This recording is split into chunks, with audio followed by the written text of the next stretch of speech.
In 2092, climate changes has destroyed most plants on the planet, making Earth nearly uninhabitable. A corporation known as the UTS builds a new orbiting home for humanity that mimics the natural processes on Earth. However, only a few chosen ones are allowed to live there, and even less than that can become citizens. Those remaining on Earth have to deal with the polluted air, high taxes, and extreme poverty. Founder of UTS Sullivan is working on making Mars a new Earth by growing genetically modified plants. He tells a bunch of reporters about all his plans, announcing that the grand opening of a Mars colony will be soon. One of the reporters calls him out because projects so far have only helped the elite and left thousands of people back on Earth, not to mention all the debris flying faster than bullets in space. Workers known as space sweepers have to risk their lives to clean that up, selling the debris later as their only income. Sullivan admits his plans aren't perfect and agrees to have a talk with the reporter in private. On Earth, Tae-ho is desperate to find his daughter and tries to pay the authorities with the little rice he has left to let him see the latest body that arrived to the morgue. They're used to him doing this often and take him to the morgue, but once again it's a false alarm. The next day a huge piece of debris crashes with a satellite near the solar battery charging area. A group of space sweepers hurries to get hold of it with their ships, but they're suddenly interrupted by the arrival of a ship known as Victory. Android Bub stands on top of the ship and throws a harpoon with a rope that connects to the piece of debris. Then Victory takes off, causing the other sweepers to chase after them. Bub starts rolling the rope to bring in the debris as Tiger handles the ship's machinery so it can run fast and smoothly. When the other ships get close and try to steal the loot, Captain Jang uses Victory's arm to push them away without much trouble.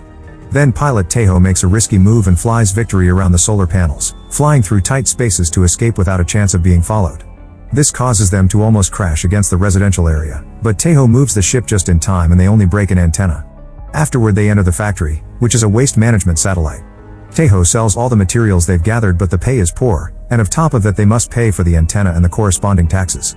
In the end, the team is left in debt. Tae-ho reacts badly and the clerk threatens him with a knife to calm him down.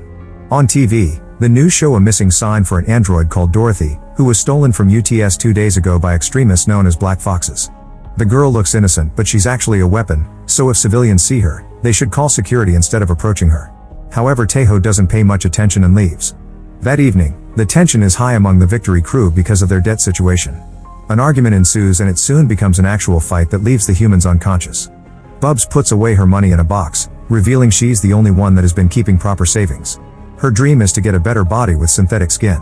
Later the crew goes out to work on the debris they picked up, which turns out to be a broken ship in a rather good condition considering it came from an area full of nanobots that eat metal up. Suddenly some lights activate inside the ship, so they open up the cargo box and watch a bunch of airbags float out. Hidden among them, they're shocked to see Dorothy. They take her into Victory and Tae-ho can't help thinking about his own daughter when he looks at her. At that moment the news show the missing ad again and the crew gets scared when they hear she's a weapon, quickly running for cover when she opens her mouth. However, she's just sneezing. Then the crew runs to hide in their rooms and decide how to proceed. Tae-ho comes out again to try to tie her up, but as soon as she moves he gets scared and hides behind some metal. At that moment he notices she has a bag, so he grabs it and takes it with him to his room to examine its contents. There's a phone with lots of missed calls for someone named Dr. Kang and some paperwork from UTS with the same name. The crew decides to fly toward one of the residential district for non-citizens. They leave the ship but Dorothy stays behind, and when she's alone, she reveals a power that causes a dead plant to bloom. Meanwhile the crew goes to a bar and discusses what to do. Tiger tried calling the police and was left on waiting, but Tae-ho thinks they can make good money by selling Dorothy to the Black Foxes. An argument ensues and once they all reach an agreement, Tae-ho takes out a machine that distorts his voice and isn't traceable. He calls Dr. Kang and shows him a video of Dorothy, asking for $2 million in exchange for the girl. Kang immediately agrees to pay and they decide on a meeting spot. While the crew dresses up for the exchange, an alert rings in the computer, revealing the police are coming.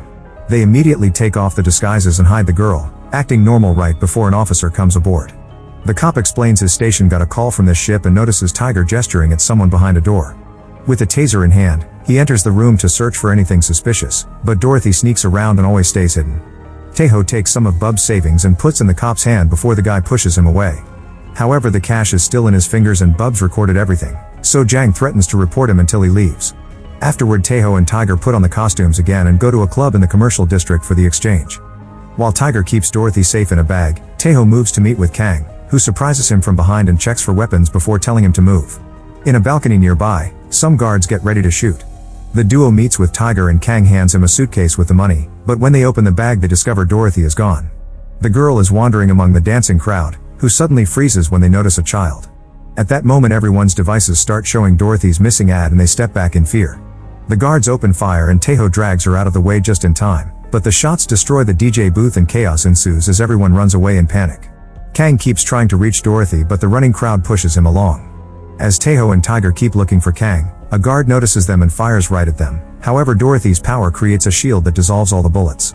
The guards still keep on shooting until there's not a single presence left in the room, thinking they've killed their objectives. However, the guys manage to sneak away with Dorothy and they're leaving in victory now. Since the ship has damage, they must stay in the factory. After scolding them for failing, Jang destroys Dorothy's phone because she thinks the guards used it to track them. She saved Kang's number so they can contact him with their own communicator. In the meantime, Sullivan is chatting with his scientist team about the nanobots on Mars that are trying to build plants and even an ocean.